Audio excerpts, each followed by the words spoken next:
This did not start as another routine argument behind closed doors. It turned into a full-scale power struggle at the very top of world football, with Gianni Infantino suddenly facing resistance from nearly every direction. Look, I'll give you an example. Carlos Cordero is someone I've known for more than 3 decades.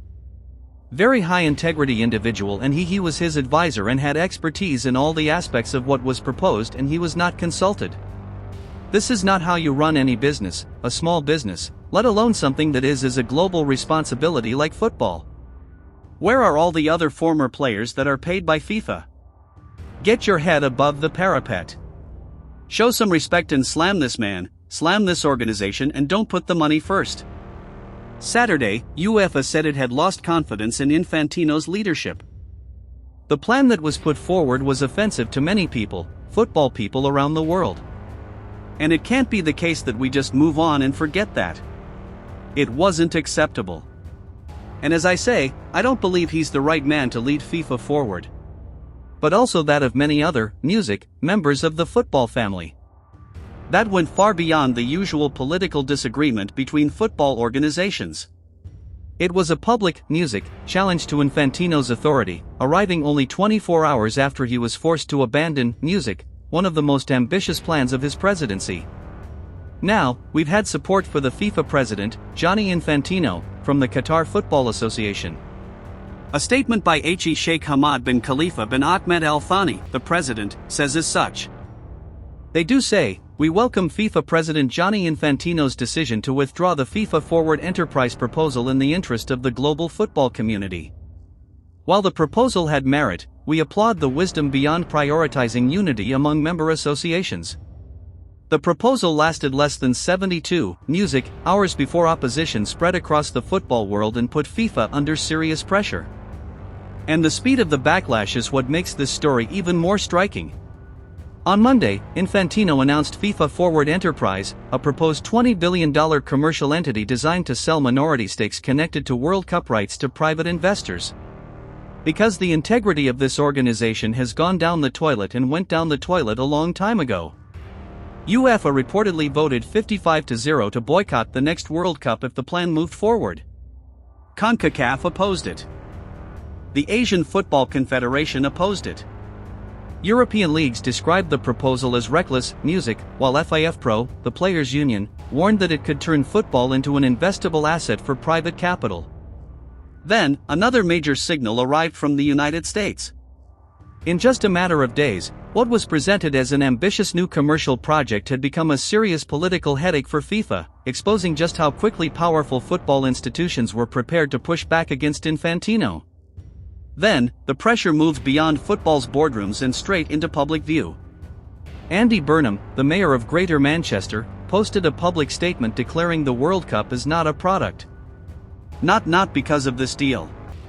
I think the PR around it. I think his position is to bring as much revenue into FIFA as possible. It was a short line, but it landed right in the middle of a growing fight over who football is actually being run for.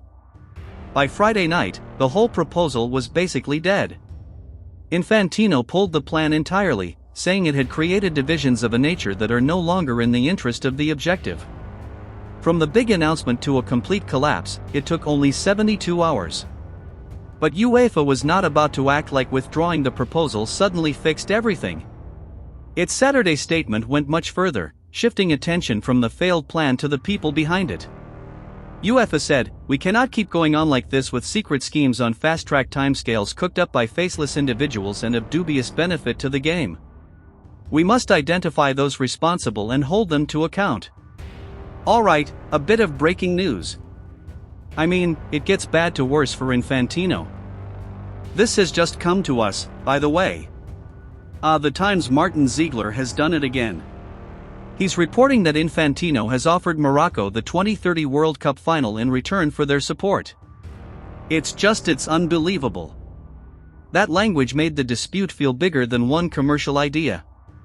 UEFA was openly questioning how major decisions were being made inside FIFA and demanding answers about who was involved.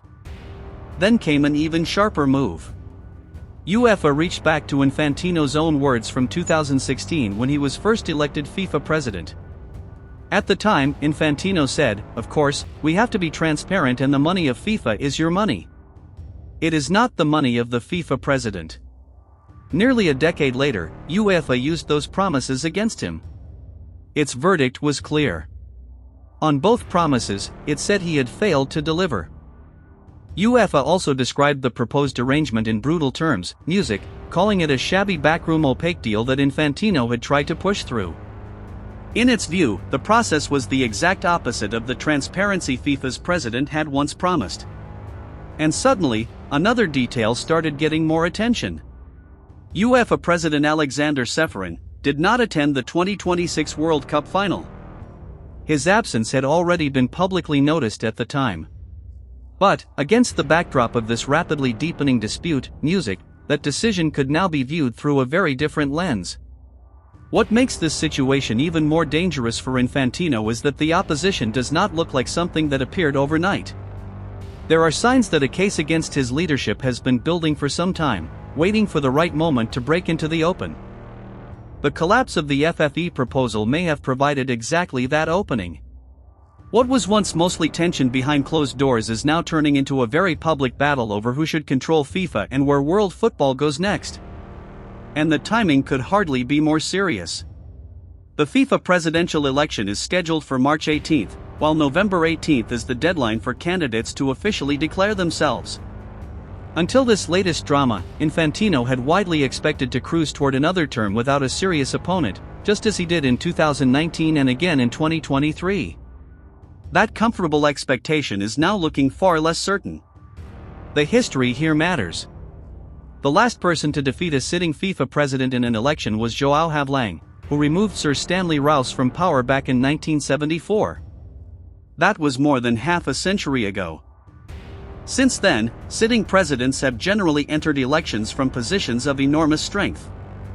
Now, for the first time in decades, Infantino could be heading toward a genuinely contested race where defeat is no longer unthinkable. And behind the scenes, possible challenges are already being discussed. One of the biggest names in circulation is Nasser Al-Khelaifi, president of Paris Saint-Germain, and a major figure in European club football.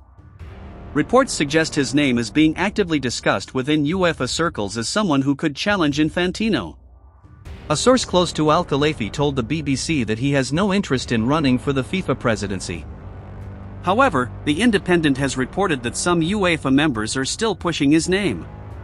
So publicly, the answer appears to be no, while the political chatter around him has not disappeared. Then there is Sheikh Salman bin Ebrahim Al Khalifa, president of the Asian Football Confederation, and his position could be even more interesting. Music, he has already gone head-to-head with Infantino once before. In the 2016 FIFA presidential election, Sheikh Salman lost to Infantino by 115 votes to 88. 10 years later, the balance around them may be shifting. Sheikh Salman signed off on the AFC's formal opposition to the FFE proposal, representing a confederation containing 46 member associations. That gives this story another serious political angle. The man Infantino defeated on his way to the FIFA presidency is still sitting at the top of Asian football, while the confederation he leads has now publicly stood against one of Infantino's biggest proposals. In FIFA politics, that is the kind of detail people notice. Now another heavyweight name is entering the conversation, music, and that makes the political math around Infantino even more complicated. Victor Montagliani, the president of Concacaf, has, music, been described in reports as potentially positioning himself for a challenge in March. Montagliani was unanimously re-elected to lead Concacaf in 2023, giving him a strong base inside his own region. He has also built a reputation for navigating football politics carefully, which could matter enormously if FIFA really is heading toward an open leadership fight. But inside federation boardrooms, an even bigger question may now be hanging over the situation. It is no longer simply about whether somebody will challenge Infantino at the election. The more immediate issue is whether the fallout from FFE creates any formal scrutiny before the presidential race even gets there. UEFA's statement specifically called for the people responsible for the FFE proposal to be identified and held to account. That wording matters. It does not prove that an investigation is coming and no formal ethics process has been announced, but it does publicly raise the pressure for some kind of accountability. FIFA's independent ethics system has powers to investigate football officials, including senior figures, when there are grounds to do so. UEFA has now openly demanded answers while directly criticizing Infantino's leadership and arguing that he failed to deliver on promises he previously made about transparency. So, this is no longer just random noise floating around football politics. A major confederation is putting its complaints on the record and asking for responsibility to be established. Whether that develops into any official proceedings is still unknown, but politically, the message could hardly be clearer. There is another side to this fight, though, and it could be the part that keeps Infantino standing. His defense of FFE was built around money going directly to FIFA's 211 member associations. According to Infantino's argument, the proposal could have increased funding for each association from around $8 million to $20 million. For wealthy European federations, those numbers may be only one part of a much bigger financial picture. For smaller football nations across Africa, Asia, the Caribbean, and the Pacific, FIFA distributions can carry far greater importance. And that is where the numbers inside FIFA become crucial. UEFA may represent some of the richest leagues, biggest clubs, and most famous players on the planet. But, its 55 member associations do not control the FIFA Congress by themselves. Africa has 54 member associations, while Asia has 47. Add Concacaf, Oceania, and South America, and the election becomes a global numbers game rather than a European decision. That leaves Infantino with a possible route through the chaos. If enough smaller associations believe the FFE proposal would have brought substantially more money into their football systems, they may see the controversy very differently from UEFA. And if they come to believe that European opposition killed a plan that could have benefited them, the political backlash against Infantino in Europe may not automatically translate into his collapse everywhere else. And this is where the real chess match begins. Infantino knows the anger coming from Europe is serious, but he also knows FIFA elections are not decided by headlines, television audiences, music, or which continent has the richest leagues. They are decided by votes. His potential challengers know exactly the same thing. So, while the public argument is about transparency, power, and the future of football, behind closed doors, the calculation is much simpler. Who actually has the numbers when election day arrives? That is the calculation Infantino is making, music, this weekend. And it is the same calculation every possible challenger is making at the same time. But, something has clearly changed since Monday. FIFA has survived massive controversies before. It survived the arguments surrounding Qatar. It survived the Blatter era and the corruption investigations, music, and indictments that shook international football. Again and again, the organization kept moving because FIFA, music, ultimately answers to 211 member associations, many of which rely heavily on FIFA funding to develop and operate football in their countries. Infantino originally came into office, music, presenting himself as the man who would help rebuild FIFA after the Blatter era. Transparency was a major part of that message. Now, UEFA has put its criticism into official written language, arguing that Infantino has failed to deliver on the transparency he promised when he took control. And then there is that extraordinary reported 550 UEFA position against the FFE plan, including the threat of a World Cup boycott if it moved forward. Whether that threat could ever have become reality is another question, but politically, the message was impossible to miss. Europe was showing Infantino that its opposition was not coming from a handful of angry officials. Music, it was presenting a united front. That brings everything back to one day, November 18th. That is the candidate declaration deadline, and it could tell us whether this rebellion becomes an actual fight, music, for control of FIFA or remains a powerful protest against the man already sitting at the top. If a credible challenger enters the race, whether that music is Sheikh Salman, Victor Montagliani, or another name that has not yet publicly emerged, Infantino could face something very different from the smooth elections he has grown used to.